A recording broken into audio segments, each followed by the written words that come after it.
देखिए,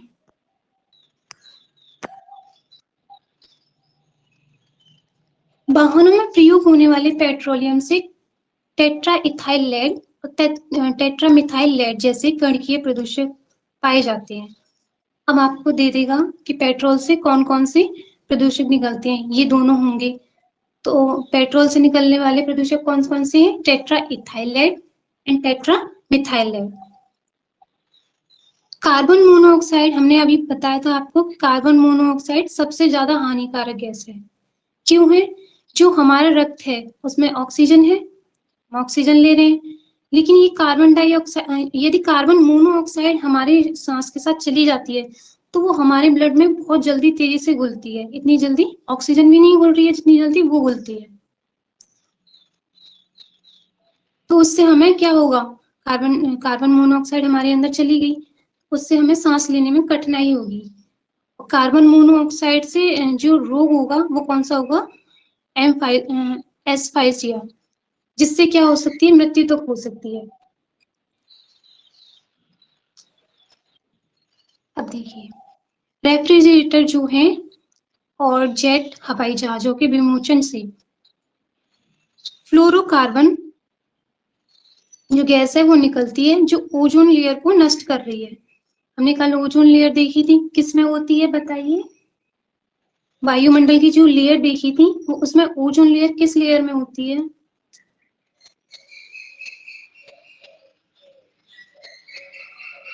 आयन मंडल में बताया था कल, आयन मंडल में ओजोन लेयर प्रेजेंट होती है। सबसे पहली लेयर कौन सी थी हमारे वायुमंडल की? क्षोभ मंडल। दूसरी कौन सी थी? आयन मंडल।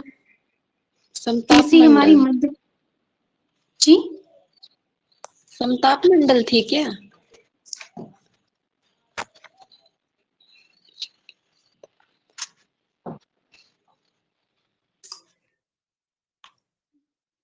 और हमारी तीसरी जो थी वो थी मध्य मंडल थी, फिर हमारी समताप मंडल थी, फिर हमारी बाह्य मंडल थी। तो जो हमारे जो हवाई जहाज वगैरह थे वो क्षोभ मंडल में उड़ रहे थे, उनके विमोचन से क्या होगा? वो कौन सी गैस छोड़ेंगे? फ्लोरोकार्बन। वो हमारी ओजोन लेयर को नष्ट कर रही है, क्योंकि उससे ऊपर क्षोभ मंडल से ऊपर वाली लेयर में क्या है? ओजोन लेयर है।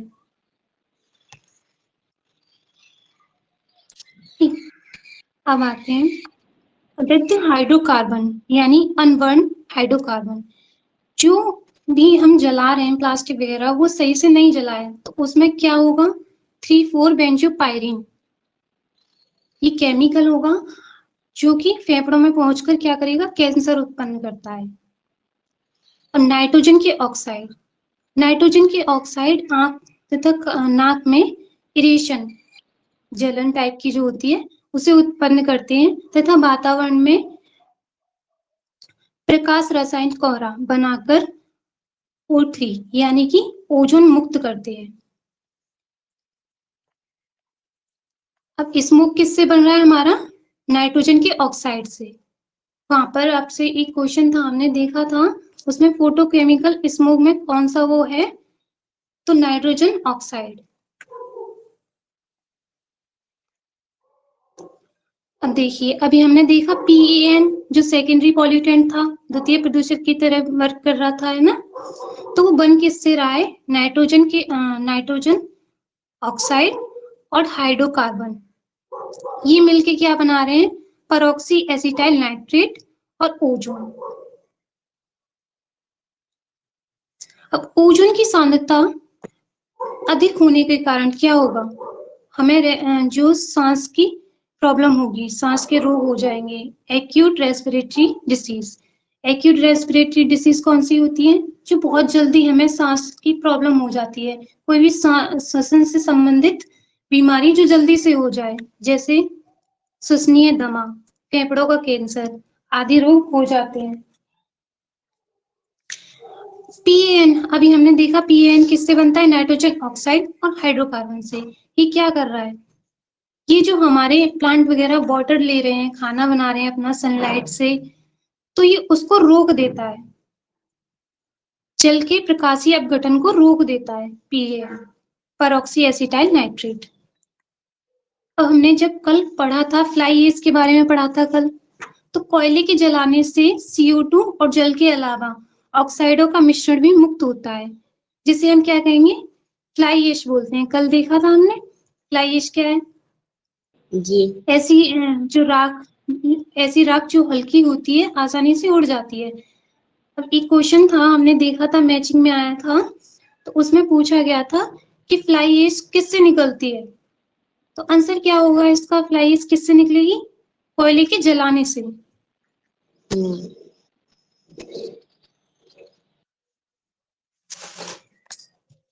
अब है हमारा जीवाश्म ईंधनों में पाई जाने वाली सल्फर ऑक्सीकृत होकर सल्फर डाइऑक्साइड, जो जीवाश्म ईंधन है हम उसे जलाएंगे तो सल्फर है उसमें।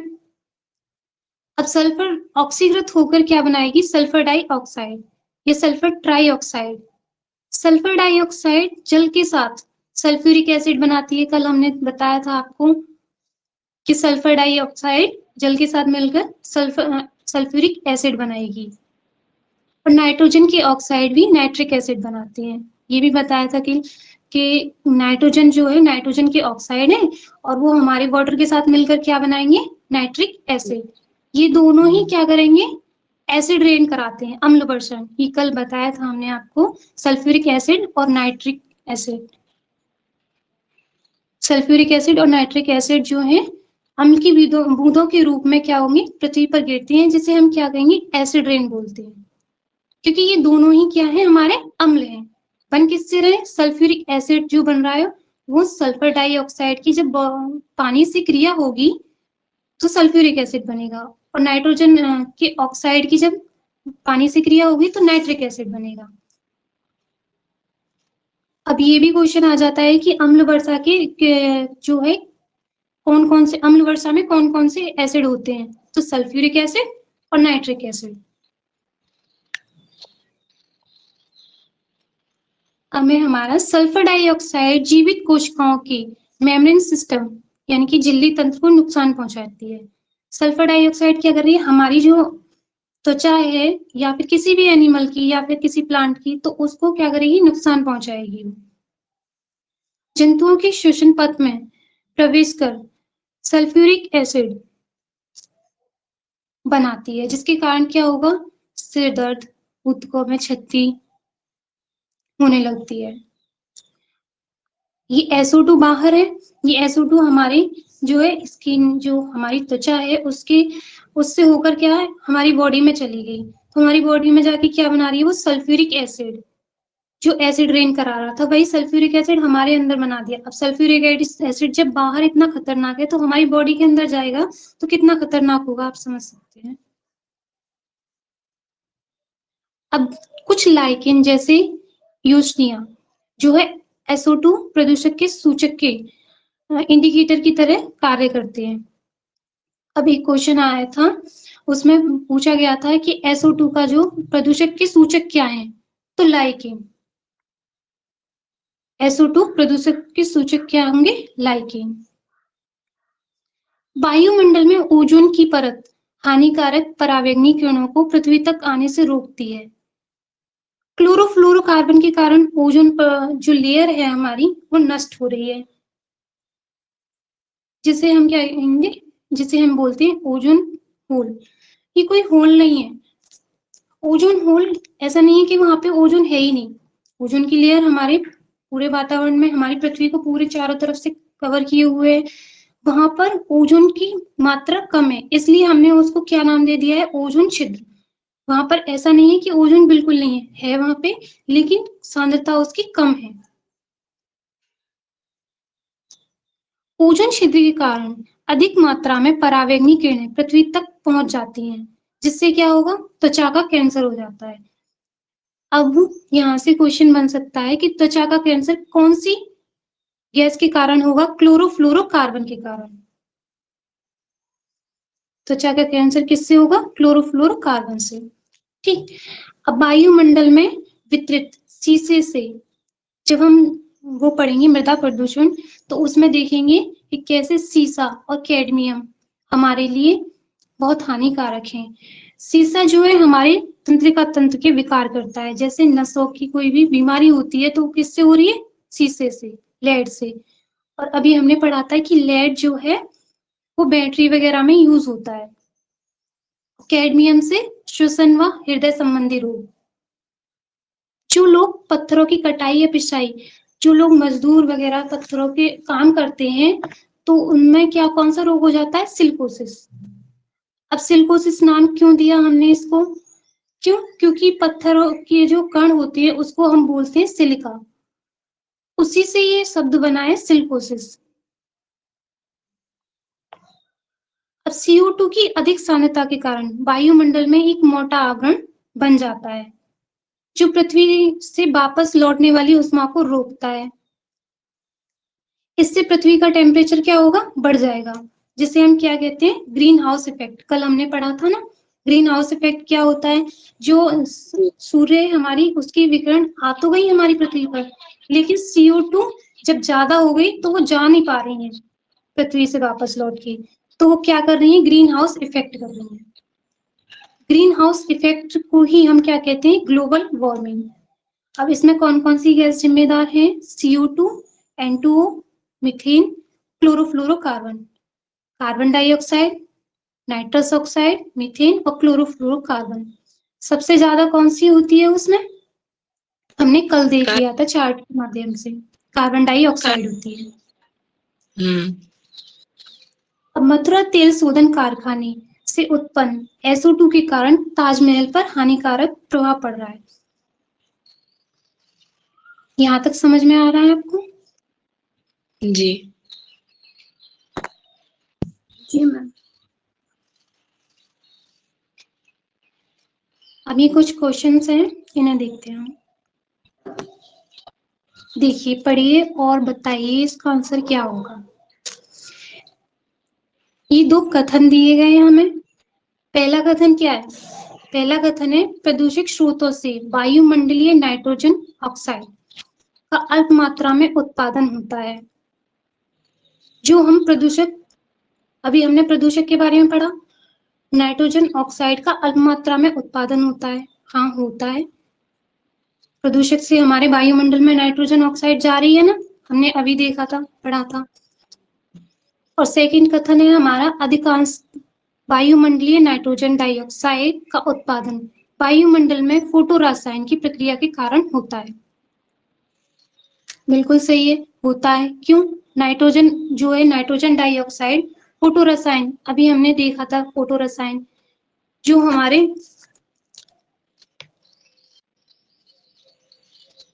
कोयले वगैरह को जलाने पर क्या हो रहा था? नाइट्रोजन डाइऑक्साइड और सल्फर डाइऑक्साइड कैसे निकल रही थी, तो वो जल के कहाँ जाएंगी? वायुमंडल में जाएंगी।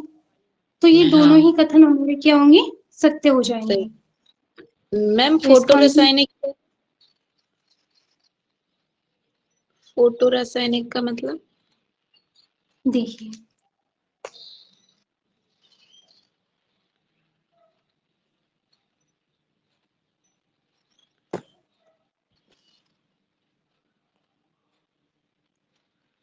देखिए ये वाली लाइन जो है,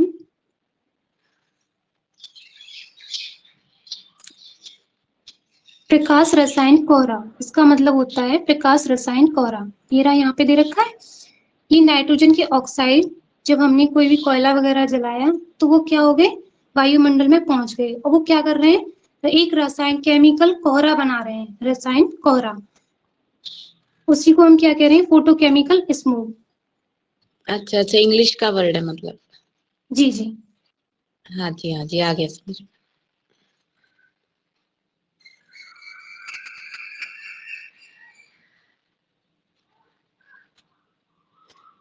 तो इसमें हमारा आंसर क्या होगा? फर्स्ट वाला होगा। हम ये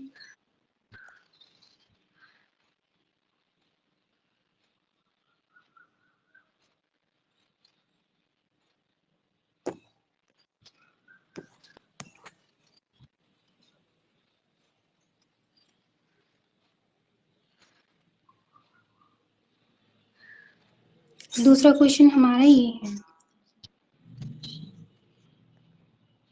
इसे देखिए, निम्नलिखित में से कौन सी गैस जो है ग्रीन हाउस गैसों में से लक्षण गैस है?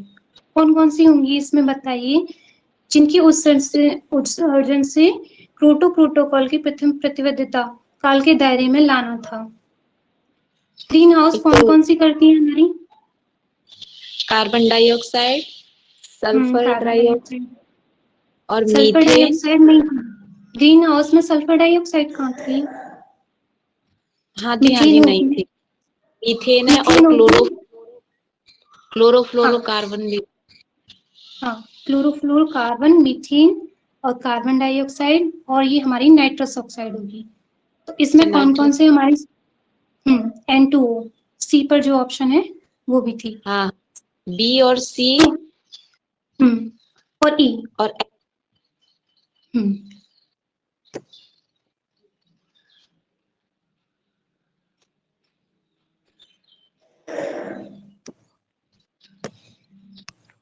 देखिए इसमें दे रखा है बी, सी और ई, सी वाला ऑप्शन सही होगा। हम्म अब हमारा नेक्स्ट क्वेश्चन है, इसे देखिए, IPCC 2014 की रिपोर्ट के अनुसार क्षेत्रगत सेक्टोरल वैश्विक कार्बन डाइऑक्साइड CO2 उत्सर्जन के आरोही क्रम में सही क्रम को पहचानिए। CO2 सबसे ज्यादा किससे निकलेगी बताइए, इसमें सबसे ज्यादा भवन। किससे निकलेगी? इंक्रीजिंग ऑर्डर में बताना है, पहले कम फिर उससे ज्यादा, ऐसे। भवन में सबसे कम होगी। हाँ, उससे ज्यादा किसमें होगी? फिर परिवहन, जी। उसके बाद फिर विद्युत होगी, ताप फिर होगी हमारी उद्योग में, और सबसे ज्यादा जो होगी वो होगी विद्युत और ताप उत्पादन में। विद्युत और ताप उत्पादन में। तो इसका ऑप्शन क्या हो जाएगा? ए। ए। ठीक।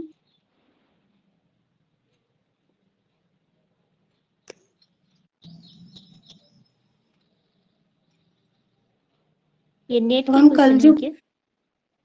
जी जी,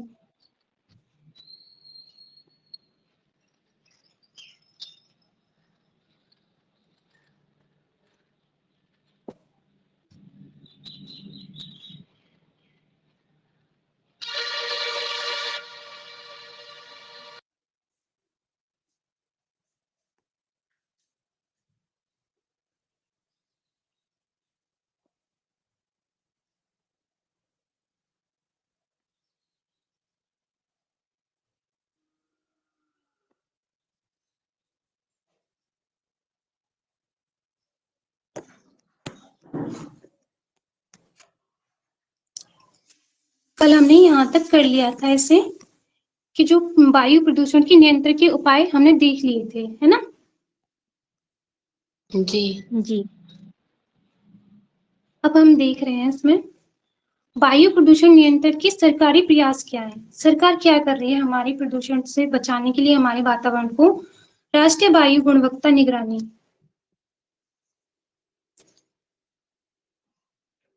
राष्ट्रीय वायु गुणवत्ता निगरानी कार्यक्रम, यानी हमारे वायु को की निगरानी रखने के लिए सरकार ने एक बोर्ड बनाया है। क्या नाम है उसका?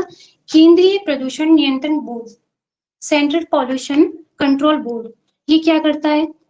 ये हमारी जो पॉल्यूशन है कितना किससे हो रहा है, जैसे वायु पॉल्यूशन कितना हो रहा है, उसे कैसे बचा जा सकता है, ये उसकी निगरानी कौन करता है? केंद्रीय प्रदूषण नियंत्रण बोर्ड।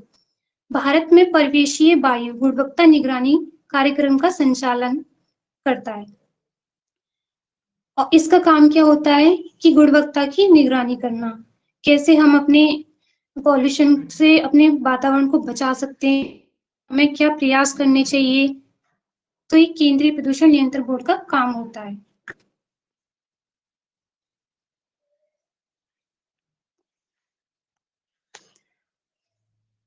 वायु प्रदूषण के नियंत्रण निवारण हेतु कदम उठाना, इसका काम होगा। और पर्यावरण की प्राकृतिक शुद्धिकरण की प्रक्रिया को समझाना, कैसे हम अपने प्रकृति को शुद्ध कर सकते हैं और उनसे प्रदूषण से कैसे बचा सकते हैं अपने वातावरण को। अत्यधिक वायु प्रदूषण, शहरों की पहचान कराना, मतलब जो भी हमारे पॉल्यूशन से जो भी रिपोर्ट होगी वो हमारा केंद्रीय पॉल्यूशन बोर्ड ही देगा। जैसे अब हमारा विद्यालय होता है तो उसमें प्रिंसिपल का कुछ काम होता है, टीचर्स का पढ़ाने का काम होता है, प्रिंसिपल जो है रखवाली करते हैं उसकी। वैसे ही हमारे जो भारत है उसमें एक एक बोर्ड बनाया गया है उनकी रखवाली के लिए। वैसे ही ये एक बोर्ड है जो हमारे पॉल्यूशन की देखभाल करता, पॉल्यूशन से कैसे बचना है, वातावरण को कैसे बचाना है, ये इसका काम होता है। अब है राष्ट्रीय वायु गुणवत्ता सूचकांक। अभी ये सूचकांक क्या है? ये वायु की गुणवत्ता को बताने के लिए एक हमने लिस्ट बनाई है जो बताती है कि कौन सी वायु हमारे लिए अच्छी है, कौन सी खराब है। ये किसके बेस पर बताई? कलर के बेस पर रैंक दी हुई है वायु को इसने, राष्ट्रीय वायु गुणवत्ता सूचकांक ने। देखिए 17 अक्टूबर 2014 को पर्यावरण वन जलवायु परिवर्तन मंत्रालय द्वारा वायु गुणवत्ता सूचकांक जारी किया गया था। कब जारी किया गया? 2014 में। इसका उद्देश्य क्या था? वास्तविक समय के आधार पर देश के प्रमुख शहरों में हवा की गुणवत्ता की निगरानी करना।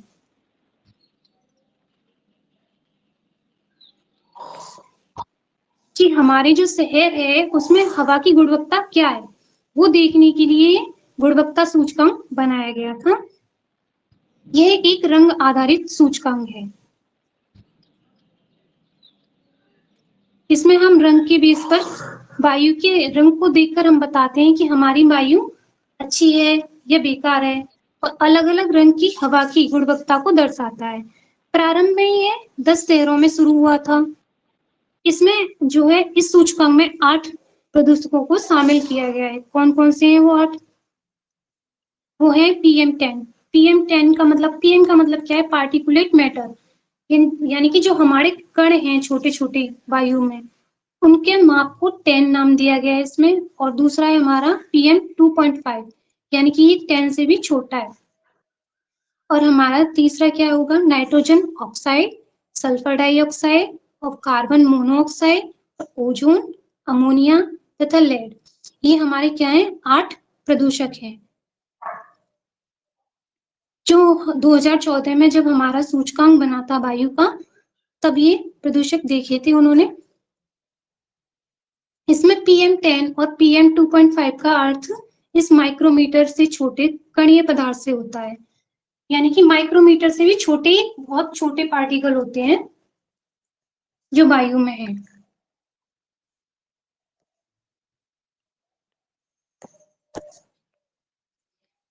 अब इसे हम देख लेते हैं, इससे भी प्रश्न आया था तो इसका डायग्राम देखते हैं अभी।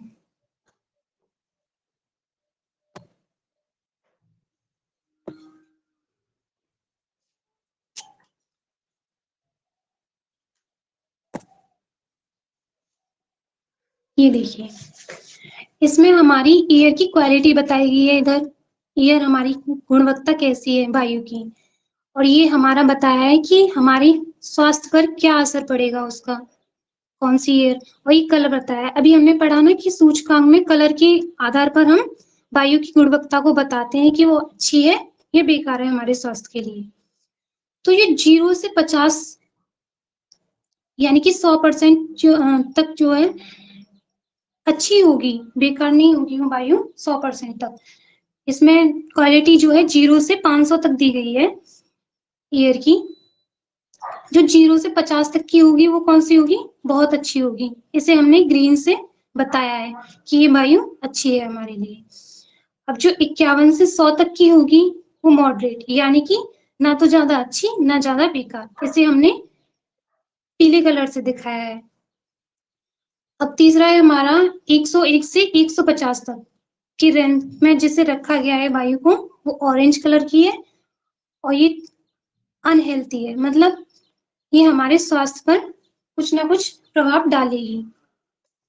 अब जो 151 से 200 तक की होगी वो अनहेल्थी होगी पूरी तरह से, जिसे हमने रेड कलर से दिखाया है इसमें। और जो 201 से 300 तक की होगी वो बहुत ही अनहेल्थी होगी, बहुत मतलब बेकार होगी बहुत ज्यादा ही, उसे पर्पल कलर से दिखाया गया है। जो 301 से 500 तक की होगी वो बहुत ही हानिकारक होगी, इसे हमने मैरून कलर से दिखाया है।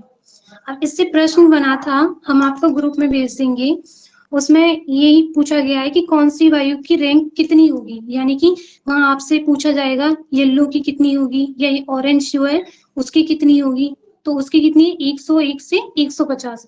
ऐसे ही आपको मैचिंग में दे दिया जाएगा और पूछेगा किसकी रैंक जो है कितनी है, वायु इंडेक्स में कितनी है। तो ये समझ आ गया? जी।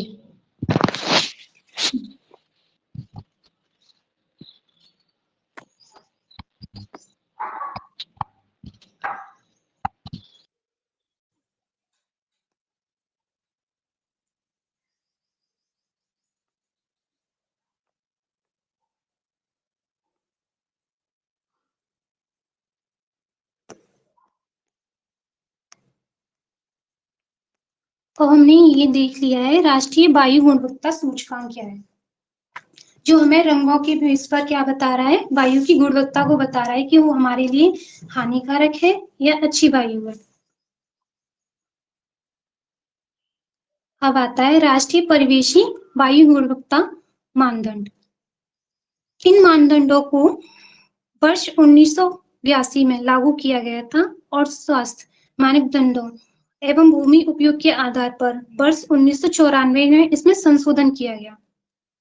मतलब पहले तो हमें 1982 में लागू किया गया था, फिर इसमें संशोधन किया गया, फिर से संशोधन किया गया 2009 में। पहले तो हमारे क्या थे, 8 थे प्रदूषक, फिर बाद में इसमें कितने हो गए, 12 प्रदूषक हो गए, यानी उसमें 4 और ऐड कर दिए 2009 में। अब वो 12 प्रदूषक कौन कौन से हैं? तो पारा, nickel, benzene, ammonia, ozone, benzopyrene, sulphur dioxide, nitrogen dioxide, और जो PM10 कण पदार्थ और 2.5 के कण, आर्सेनिक तथा कार्बन मोनोऑक्साइड, ये 12 प्रदूषक बाद में 2009 में जब संशोधन किया गया तब बताए गए। अब वायु प्रदूषण निरोध एवं नियंत्रण अधिनियम कब लागू हुआ? 1981 में, कि वायु प्रदूषण को कैसे हम नियंत्रित कर सकते हैं और कैसे निरोध कर सकते हैं, यानी कि कैसे उससे बचा जा सकता है। यह अधिनियम मुख्य रूप से वायु प्रदूषण को नियंत्रित करने के लिए बनाया गया था, कि कैसे हम इससे वायु प्रदूषण से बच सकते हैं। इसका उद्देश्य क्या था? प्राकृतिक संसाधनों को संरक्षण प्रदान करना। वायु जो वर्ष है, वर्ष 1988 में वायु प्रदूषण अधिनियम को संशोधित कर इसमें ध्वनि प्रदूषण को भी शामिल किया गया। पहले तो 1981 में क्या था, सिर्फ और सिर्फ उसमें वायु प्रदूषण यानी कि वायु को बचाने का था, कि वायु को हमें कैसे बचाना है, प्राकृतिक संसाधनों को संरक्षण प्रदान करना है जिससे हम वायु को बचा सकते हैं। लेकिन बाद में जब वर्ष 1988 में इसमें हमने क्या ऐड कर दिया, ध्वनि प्रदूषण को भी सम्मिलित कर दिया है। इससे पूर्व पर्यावरण के किसी भी कानून में ध्वनि प्रदूषण को सम्मिलित नहीं किया गया था। ध्वनि प्रदूषण को किसी में सम्मिलित नहीं किया गया। उसके बाद 1988 में वायु प्रदूषण अधिनियम में ही ध्वनि प्रदूषण को रोकने का उपाय बताया गया। अब आता है हमारा national electric mobility mission plan 2020। National electric mobility mission plan क्या था? ये प्लान था कि हमें जो है वायु प्रदूषण किससे हो रहा है, जो हमारी यातायात हैं उनसे। क्यों? क्योंकि उसमें जो है पेट्रोल डीजल जो पड़ रहा है उनके जलने से वायु निकल रही है, जो वायु में ऑक्सीजन वो निकल रहे हैं प्रदूषक, उससे वायु दूषित हो रही है। तो हमें ऐसे वाहनों का प्रयोग किया जाए जिसमें वायु ना निकले, जैसे इलेक्ट्रिकल वाहनों का प्रयोग किया जाना चाहिए, जिससे हम वायु प्रदूषण को रोक सकते हैं। तो इसमें ऐसे जो है वाहनों को बनाया गया जिससे वायु प्रदूषण ना हो, इलेक्ट्रिक वाहनों को बनाया जाता है इसमें। National electric mobility mission plan वर्ष 2013 से शुरू हुए इस मिशन का उद्देश्य था पर्यावरण हितैषी एवं उच्च क्षमता वाले हाइब्रिड और इलेक्ट्रिक वाहन का निर्माण करना, इलेक्ट्रिक वाहन को बनाना जिससे कि 2020 तक 15% CO2 उत्सर्जन में कमी आ सके। जब हम इलेक्ट्रिक वाहन बनाएंगे तो उससे क्या होगा, जो हमारे बर्निंग ऑफ ऑयल से जो पेट्रोल वगैरह जल रहा है उससे जो SO2 और NO2 निकल रही हैं वो नहीं निकलेंगी, जिससे हम कुछ हद तक कम कर सकते हैं अपनी वायु को प्रदूषित होने से। अब आता है सफर। ये सफर क्या है? ये एक ऐप है जिससे हम अपनी जो हमारे चारों ओर कैसी एयर है जिसमें हम रह रहे हैं वो कैसी है, इस ऐप के माध्यम से हम पता लगा सकते हैं कि हमारी जो वायु है उसकी गुणवत्ता कैसी है। उसमें कलर आपको दिखेंगे, कलर के बेस पर ही तो हम गुणवत्ता का पता लगा रहे थे, तो उसमें कलर के बेस पर ही आप अपनी जो वायु है उसको देख सकते हैं कि कैसी वायु है। भारत में वायु गुणवत्ता की जांच करने वाली पहली मोबाइल ऐप सेवा कौन सी है? सफर। सफर का फुल फॉर्म क्या है? System of air quality forecasting and research. S से सिस्टम, ए से एयर क्वालिटी, एफ से फोरकास्टिंग, ए से एंड, रिसर्च, आर से रिसर्च, जिससे कि हम अपनी एयर की क्वालिटी कैसी है उसकी रिसर्च कर सकते हैं। उसको हम क्या कह रहे हैं? सफर कह रहे हैं। एक ऐप है ये विकास, सफर का विकास जो है पुणे की में स्थित एक इंस्टीट्यूट में हुआ था जिसका नाम था Indian institute of tropical metrology के वैज्ञानिकों द्वारा किया गया था। इस ऐप को किसने बनाया था? पुणे की एक इंस्टीट्यूट ने बनाया था। यह ऐप नागरिकों को उसके शहर की हवा प्रदूषित स्तर की सूचना देता है। यानी कि जो अब हम अपने शहर में, आप अपने शहर में, तो आप देख सकते हैं इस ऐप को डाउनलोड करके कि आपकी जो शहर की एयर है वो कैसी है। वो किसके बेस पर दिखेगा आपको? कलर के बेस पर। अगर हरा होगा तो कैसी होगी वायु, बताइए? अच्छी होगी। और अगर मैरून होगा तो सबसे खराब होगी, बहुत हानिकारक। खराब होगी। इसमें हरा रंग वायु प्रदूषण की न्यूनतम स्तर को बताता है, पीला रंग सूक्ष्म प्रदूषण, थोड़ा सा प्रदूषण, और लाल रंग खतरनाक स्तर का सूचक है। आज हम इतना ही रहने दें, कल हम फिर साउंड पॉल्यूशन स्टार्ट करेंगे क्योंकि फिर बीच में ही रह जाएगा वो। जी जी जी मैम, यहाँ तक समझ में आ गया आपको? जी। हाँ, अच्छी। रिकॉर्डिंग बंद कर दी। जी।